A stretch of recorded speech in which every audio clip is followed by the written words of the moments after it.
Hey, Warrior Goddesses. This is HeatherAsh July, and I am the Warrior Goddess Mama, the author of Warrior Goddess Training, and we're starting something new, which is really exciting. So about once a week or so, depending on my schedule, because I'm on the road so much, I'm going to be doing a live Facebook broadcast on this page to answer any questions that you have. It could be about anything. So welcome to Jocelyn. So right now I am outside of Santa Fe, above Taos, on a little camping trip. So I'll just share my view with you really quick because it's kind of fun. So that's the view out the window. And I have one question from Valerie that I'm going to answer. And then anybody that comes on this webcast over the next, we're going to be on for about 20 minutes. Feel free to share any question. If you watch the video later, you are welcome to share a question on this post or on the original post that we posted this morning, just announcing the Ask Heather Ash live happening now. So welcome to Tara, welcome to Valerie. So glad you guys could join us live. And again, anybody that just watches the video of this that isn't able to join live, feel free to ask any question. And the next time I do another Ask Heather Ash live, I'll do my best to answer it. All right, sweet ones. So the first question that we have, hey Valerie, is from Valerie. And it's a great question. So one of the things that I often talk about at Warrior Goddess workshops, and I've also written about, is this idea that often as women, when we're emotional, like when something's going on with another woman, we have a tendency to want to reach out and hug or touch or like hand or Kleenex, and to be really aware that when you do that, sometimes the motivation is not what you think it is. Like sometimes what's happening is we feel uncomfortable that somebody else is having an emotional response to something, and so we end up reaching out thinking that we're doing it from love, from compassion, but what we're actually doing is we feel uncomfortable with their emotion, and so we're doing something to try and get them to be okay. So we're coming out of a place of, oh my God, she's upset. How do I fix it? How do I change it? So how do you know if you're reaching out to somebody just purely because you want to create contact with them and from a place of love versus a place of needing to fix? And what I always do when I'm in relationship with somebody that's having an emotion, whether it's in a workshop setting, which is what we've been talking about, or if it's with a personal friend of mine and we're interacting and a big emotion comes up, is I wait and I take a breath and I ground before I take any action. I just get really quiet and really solid and open to listen to them, whether they're speaking, whether they're crying, whatever they're doing. I first show up 100% present with them, and I refrain from taking any action. Okay. I take a breath, I show up, and then I listen. And if I get an impulse to comfort them in some way, to touch them, to give them a hug, I check in first. So I check in and I really am asking spirit, I'm asking my higher self, I'm asking their higher self, whoever you want to think that you're asking. But I'm refraining from taking any action until I'm clear that it's actually going to support and benefit them, rather than be a way for me to maybe even inadvertently shut them down. And again, I only share this because I've seen this happen over and over again at workshops and in interactions with different people, that somebody will get upset, will start crying, and there's immediately a woman or 10 handing Kleenex. And I've seen it over and over again, that the woman starts blowing her nose and she immediately starts putting herself back together. Okay, she's gotten the message, put yourself back together, basically, which is what kind of that symbol of the Kleenex is. And it can be the same thing with hugging. Like sometimes the hug obviously can let the person really open and release more. And sometimes they take it as a signal of pull yourself together. Don't make waves. Don't be upset. You shouldn't be upset.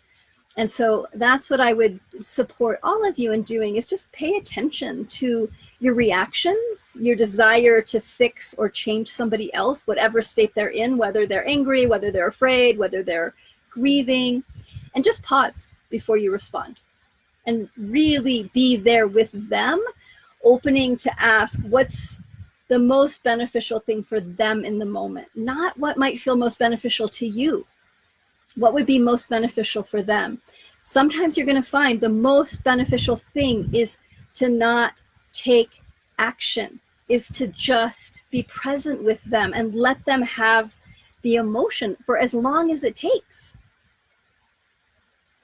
Okay, so RJC Lee, hi. It's a big problem in the counseling psychology field, surprisingly. I love that you share this. Yeah, it's kind of a rampant issue, especially in women's communities. And I didn't know about this in the beginning. I mean, I found this just from teaching and watching what would happen, and realizing that there's such a discomfort that we often have around people being upset and the feeling like we have to fix it or change it, that it becomes this habit and almost this unspoken rule that as soon as someone's upset, you have to do something. You have to be involved, or you have to be hugging them or giving them Kleenex or saying the right thing.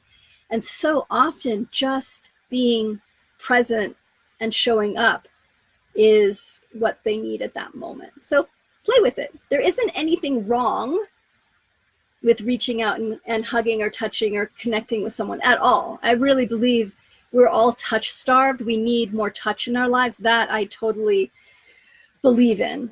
And we just want to be a witness to ourselves and a witness to the larger community, that we're allowing the space for women to have emotions that are uncomfortable for us, and that's uncomfortable for them as well.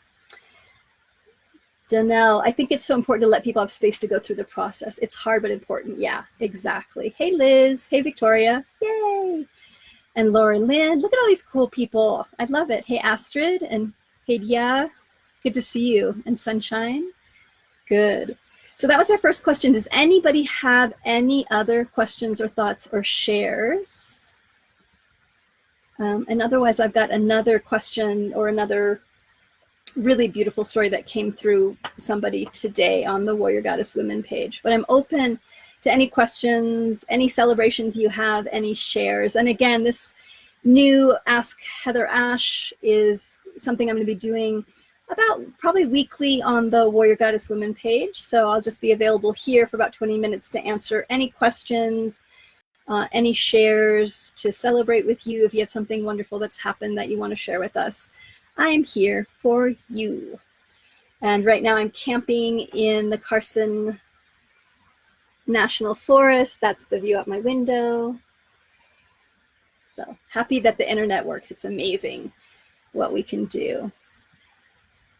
So, hey Jennifer, hey Liz, good to see you all. So somebody shared another piece, and again, feel free to ask any questions. And I love this. It's Savannah writes, I've come to the chapter of Warrior Goddess training that I knew I would struggle with most, the chapter about speaking your truth. Here are some of the agreements I've discovered I have around communication. And what Savannah did, this is a post from today, is she shared a list of all the agreements that she found around communication and what she then saw about those agreements, whether they were true for her, whether she wanted to change something, whether it was supportive of her or not. So great post. And it's really true that for a lot of women, we have challenges with our voice, with using our voice, with speaking up. I still catch myself sometimes keeping my voice quiet when there's no need, but it could be a very, very strong habit. So it's a great thing to check in regularly with yourself and to ask, how are you in relationship with your voice? Where are there conversations that you're not having? Where are the places that you're not speaking up? Where are the places that you are scared to be vulnerable or to share? So to just get curious. And this is the most important piece around being in relationship with your voice, is checking in constantly with yourself. Hey, Latasha, good to see you. Hey, Cynthia. So, and it repeats, or it what's the right word? It's a great thing to repeat regularly. So to not think, oh, well, you know, I've cleared all that stuff with my voice, I never check on my voice again, or I've read the chapter in Warrior Goddess Training, but to really keep coming back to where are you now in relationship with your voice? And asking yourself those questions of, are there any agreements I have around using my voice that are still prevalent in my life? And you can find them just by watching how you interact in the world. So an example for me is I was at a workshop that I was taking a couple months ago with someone that I really, really respect. And I watched myself not speak up around something really simple. So this is how simple it was. We were having breakfast. I had to go do something else. And I came and there was a place set that had food there. But I didn't think it was for me. I mean, who else would it have been for? But for whatever reason, I was like, oh, that's not for me. So I sat next to it and I was talking to them. And instead of saying, hey, is that food for me? And I had a similar experience with coffee where instead of saying, hey, where's the coffee for this? I just started trying to figure it out myself. And I realized that I have this really ingrained part of myself that if I'm in an unfamiliar situation, I have a tendency to go towards being nice and not saying anything rather than making waves. Like there's a really old agreement around be nice, be quiet, don't make waves. And so I was witnessing myself do this. And I'm like, sweetheart, you're an adult, just ask a question. But it was amazing how challenging it felt at the moment. So there's an example from my own life. Hey, Jocelyn, good to see you. Of a pretty recent experience that I had about not using my voice in a really simple way. And whenever we discover a place that we're not using our voice, instead of judging ourselves, punishing ourselves for why, you know, we're not good warrior goddesses or why we're not speaking up, to just recognize that this is a big issue that we as women are unpacking right now. For many, many women, this place of using our voice, of speaking up for ourselves, of asking questions, of being, you know, of interrupting, or of, again, what's the word? Of being outspoken or of questioning something.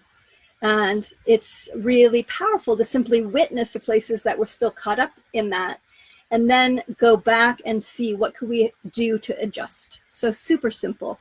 And that's one of the great things about awareness, which we're all working on, is that awareness of what is my actions, what are my beliefs behind the actions. But where you're going to find the beliefs is by watching your actions, being curious about your actions and your reactions, how you're reacting to other people, and also how you are responding to yourself and how you're acting, both in your response to other people and in your actions, what you're initiating.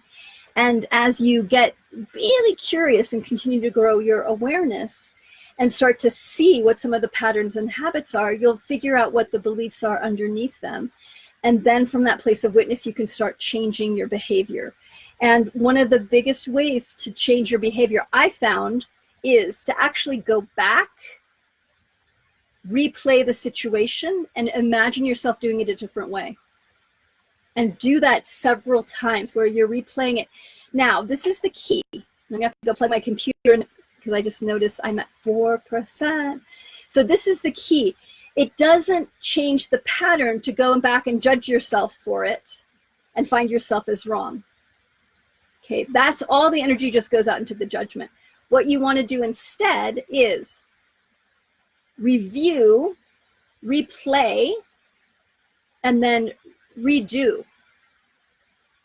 Redo it from a place of witness. This is what I could have done. And then play that several times. So let's say there's a situation at work where you didn't speak up and you later realized, wow, I didn't use my voice, and I was even being asked for my opinion and I didn't share it. So what you would do then, I would say, is two things. One, go back and imagine the situation again, and then what would you have said? What would you have said differently? And then replay it and say what you wanted to say in the moment, or what you see you could have said that would have made it different. And imagine what it would feel like, how you would experience it, what courage it would have taken, where you would have had to find that courage to speak up. And then replay it again, and then replay it again. So replay it like 3 times, so you get that in your body, so you get that in your being. And then the next time it happens, you'll have that pathway already in your body because you've practiced it in your mind's eye. So Angel writes, you're simply looking at the other's options without judgment. Exactly. What else was possible here? And Danelle, it is one of my biggest challenges, especially sharing something personal. I have so many blogs that I don't hit the button to share and publish. Yeah, it's scary to be vulnerable. It can be really scary to be vulnerable. I'm grabbing my cord. And that's exactly what we get to challenge ourselves to do. So Danelle, feel free to pick one of your scary to you, I'm sure it won't be scary to us, but one of your blogs and share. But the personal is scary. I really agree with you. Okay, 1 second. I'm gonna go turn my inverter on, then I'll tell you all what an inverter is. This is so fun.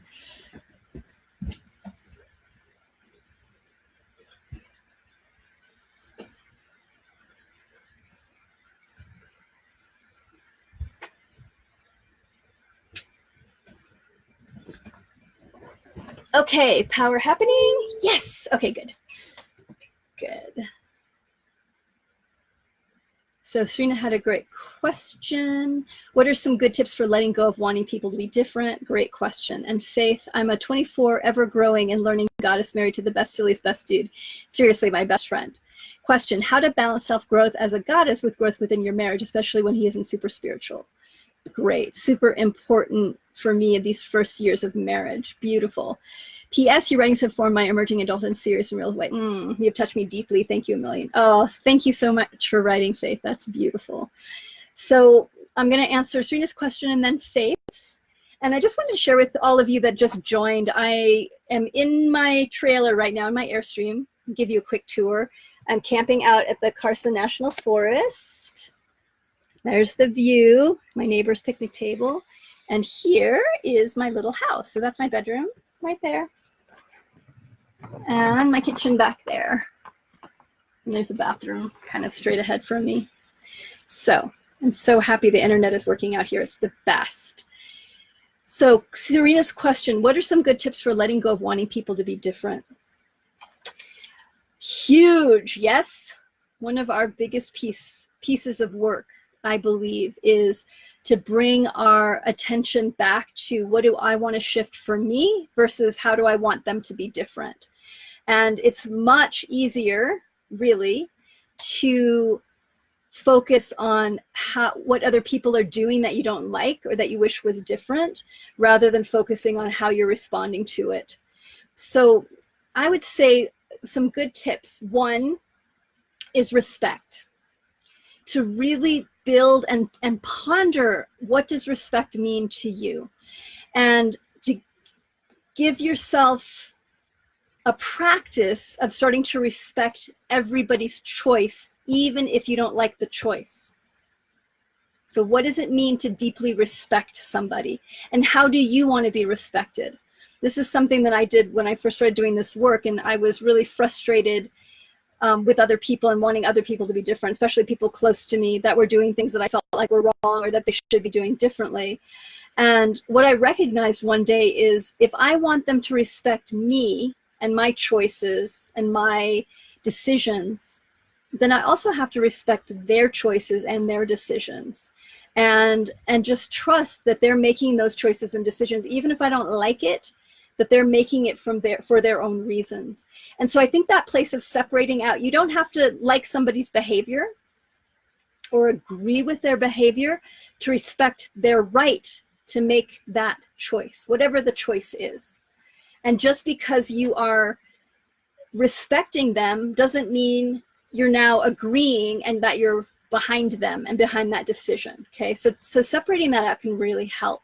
And then also really look at what's making you uncomfortable about the other person. So to breathe into your heart and into your body and feel your own discomfort around what they're doing, and start to get curious about why.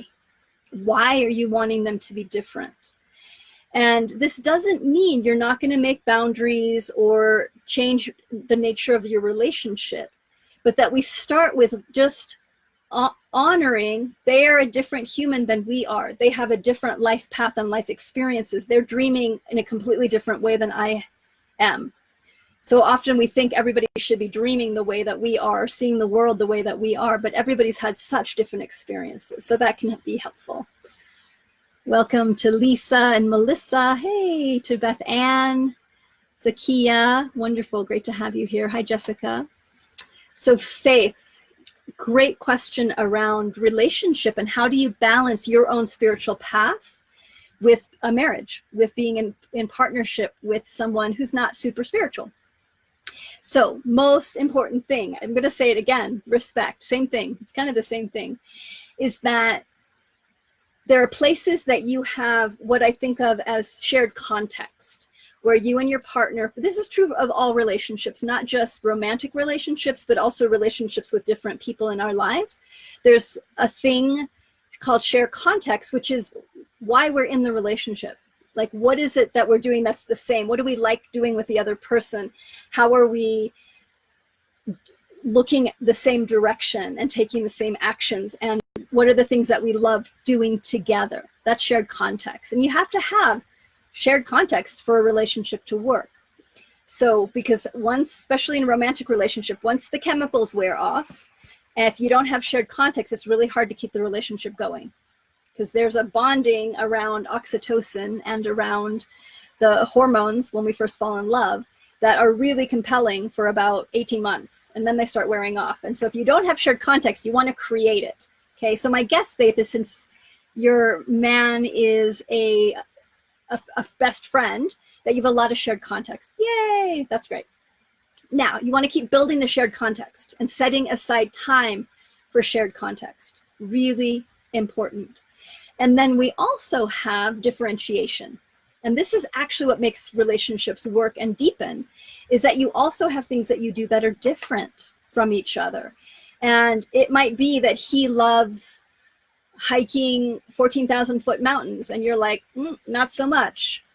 And you love doing spiritual work and learning about things and going deeper in your spiritual path, and him, not so much.